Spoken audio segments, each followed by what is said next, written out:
আসসালামু আলাইকুম সুপ্রিয় দর্শক শ্রোতা, আশা করি আপনারা সকলেই ভালো আছেন। আমরা অবস্থান করছি যশোর জেলার যশোর সদরের দোগাছিয়া মাঠে, একদম যশোর সদরে বা যশোরের মিডিল পয়েন্ট। আমার সামনে আপনারা দেখতে পাচ্ছেন যশোর বিজ্ঞান প্রযুক্তি বিশ্ববিদ্যালয়। যশোর বিজ্ঞান প্রযুক্তি বিশ্ববিদ্যালয়ের অপোজিট সাইডে আমরা অবস্থান করছি। তো আমরা যেহেতু খেজুরের গুড় নিয়ে বর্তমানে কাজ করছি, একটা প্রবাদ আছে যে যশোরের যশ খেজুরের রস, যশোরের ঐতিহাসিক জিনিস খেজুরের গুড়। তো আমার সামনে দেখতে পাচ্ছেন একজন গাছি, আমরা একটু ওনার সাথে কথা বলবো যে উনি এবার কয়টা গাছ প্রস্তুত করছে রস উৎপাদনের জন্য, প্রসেস হয়ে গুড়ে পাটালিতে রূপান্তরিত করবে। তো আসুন আমরা একটু কাকার সাথে কথা বলি, কাকার পরিচয়টা জানি। আসসালামু আলাইকুম। সালাম। কাকা, আপনার নামটা কি? আমার নাম আফাজউদ্দিন। আফাজউদ্দিন। বাসা কোন জায়গায়? দোগাছিয়া। দোগাছিয়া মানে আপনি এখানকার স্থানীয় লোক? হ্যাঁ, যশোর সদর। জি। দেখতে পাচ্ছেন দর্শক যে চারিপাশে গাছ, খেজুর গাছ। একটা প্রবাদ আছে যশোরের যশ খেজুরের রস, রস, তাই তো কাকা? তো আপনি কতদিন ধরে মূলত গাছ কাটেন? আমি সম্ভবত 22 বছর ধরে। 22 বছর ধরে। তো এবার কতগুলো গাছ আপনি গুড় উৎপাদনের জন্য প্রস্তুত করছেন? আমি 152টা গাছ তুলেছি, খোলাচা করেছি এবং ইতিমধ্যে গাছ কাটা শুরু করেছি। শুরু করে দিয়েছে? এই যে আমরা দেখতে পাচ্ছি যে নলি পুঁতছেন গাছে। হ্যাঁ, শুরু করে দিয়েছি। তো এবার কি মনে হচ্ছে যে রস কেমন উৎপাদন করতে পারবে? সম্ভবত রস ভালোই হবে, সম্ভবত এটা সেটা বোঝা যাচ্ছে। বোঝা যাচ্ছে, তাই তো? তো এই মাঠটার নাম কি মূলত? এটা আপনার অ্যাডলের বিল। অ্যাডলের বিল। কাকা তো মূলত 152টা গাছ কাটছেন বলতেছেন, তো অনেক তো গুড় হবে। তো এই গুড়টা বা রসটা আপনি মূলত কি নিজের জন্য রাখেন না বিক্রি করেন? এটা অধিকাংশ বিক্রি বেশি হয়। বিক্রি করে? জি। আপনার গুড়ে কি ভেজাল দেন? না, ভেজাল দেন না। না না। তো যারা কুড়াই করে এরা আসলে কিভাবে বুঝবে বা এটা খাঁটি গুড় এটা হচ্ছে ভেজাল মুক্ত? খাঁটি গুড় দেখলে বোঝা যায়, চিনি দিলি উপরে চিনি থাকে। আচ্ছা, বোঝা যায়। যারা গুড় খায় এবং তারা বুঝতে পারে যে এটা চিনি ভাজানো, তারা বুঝতে পারে। তো কারা মূলত আপনার কাছ থেকে গুড় নিয়ে থাকে? ভার্সিটির মাস্টাররা এবং ছেলেরা বিশেষ করে বাড়িতে নিয়ে যায়। আপনার বাসা থেকে নিয়ে যায়? বাসা থেকে নিয়ে যায়। আপনার ডেলিভারি করা লাগতেছে? না না না, ওনার বাসা থেকে জানে যে ওখানে গেলে ভালো গুড় পাবো, তাই আমি দিয়ে পারিনি। এখন ভার্সিটির স্যারেরা বা অন্য যারাই নিক তারা তো খারাপ হইলে অবশ্যই আপনার কাছ থেকে নিত না? না না না না। আপনি কি সবই এই মাঠে গাছ? আমার গাছ সব এই রোডে এবং এই রোডে।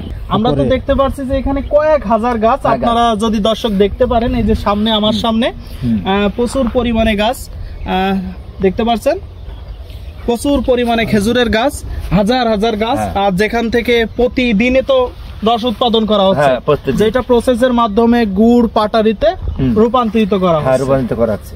152টা গাছ আপনি কাটেন, 152টা গাছ থেকে কতটুক পরিমাণ রস পান? এখন তো রস কম, এরপর বেশি হবে। আপনার মাঝখান দিয়ে আপনার 30 কান, 32 কান, 35 কান। এক একটা ভাড়ে আপনি কতটুক পরিমাণ রস ধরে বা ধরান? আপনার 2 লিটার 4 লিটার 4 লিটার ধরে। 4 লিটার মানে 4 কেজি।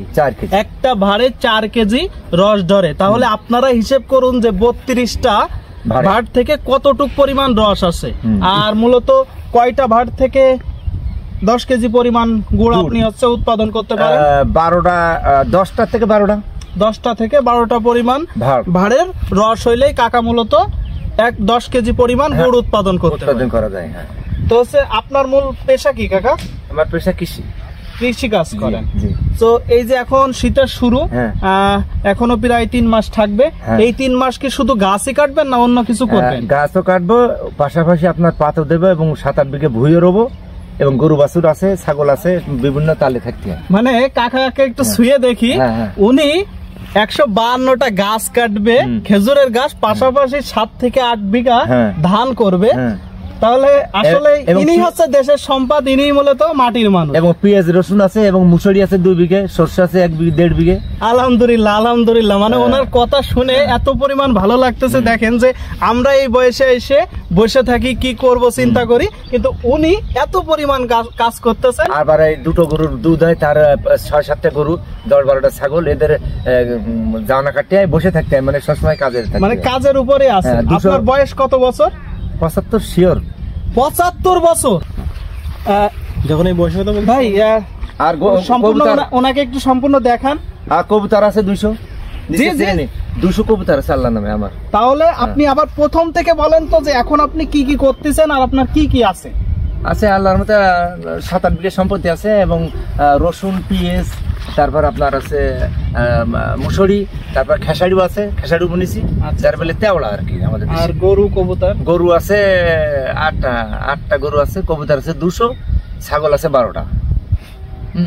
চিন্তা করতে পারেন, ওনার বয়স 75 বছর, উনি পুরো জবরদস্তি একজন কৃষক।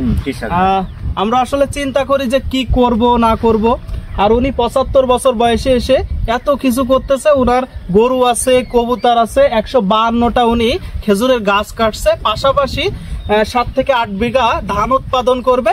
রসুন আছে বললো, পেঁয়াজ আছে বললো।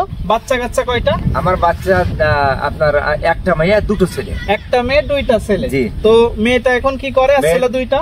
মেয়েটা ক্লাস 10-তে বিয়ে দিছিলাম, তার 2টো মেয়ে, একটা ছেলে। আচ্ছা, ছেলে 2টা?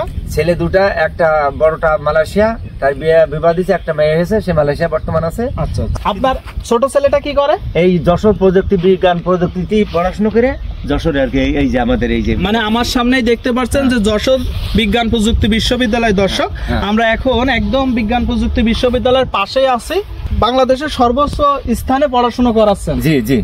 আপনার একটা ছেলেকে টিও হয়েছে, টিও সরকারি চাকরি পেয়েছে আল্লাহর নামে, টিও হয়েছে। তিনি লোক মাস্টারকে প্রশিক্ষণ দেয়। মানে আদর্শ পিতা তার সন্তানগুলোকেও আদর্শভাবে গড়ে তুলেছে। তো কাকা, আপনার মূল্যবান সময় আমাদেরকে দেওয়ার জন্য অনেক ধন্যবাদ। ভালো থাকবেন। আচ্ছা, ঠিক আছে। আসেন একটু গোলাগুলি করি। আপনি আসলে ঠিক আছে কাকা, ঠিক আছে। আপনারা ভালো থাকেন, ইনশাআল্লাহ। আপনারা ভালো দোয়া করে।